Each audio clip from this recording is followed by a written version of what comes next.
澳單車喺第15屆全運會唯一串聯粵港澳嘅比賽項目，亦都係全國首次融合3地嘅體育賽事。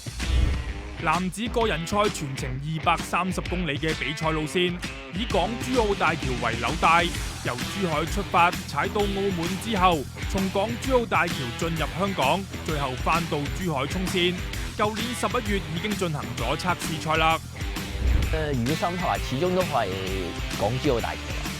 個變化好大，因為喺條橋度都知佢大風嘅，但係有時都想像唔到究竟個風力係去到邊度。咁就係因為透過今次嘅比賽而可以踩到，可以體驗得到，其實真係呢個好寶貴嘅經驗。個港珠澳大橋就係好特別啦，因為本身就係一個宏偉嘅一個基建啦。比賽就好少有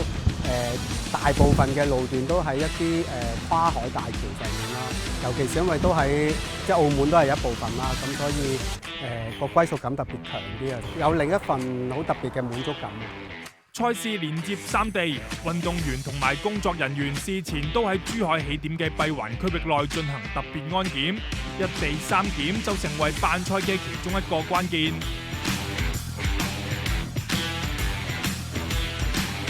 係有高質量嘅230公里，如果自己單獨唔可以完成超過230公里嚟計，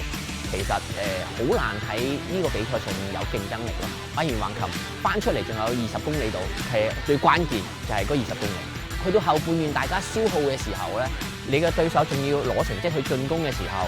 就係睇下你平時你自己嘅訓練啊，各方面啊，真係鬥智鬥力啦。咁其實呢啲路段咧就都好視乎翻到時比賽嗰個天氣情況，因為如果個天氣情況係風大咧，咁對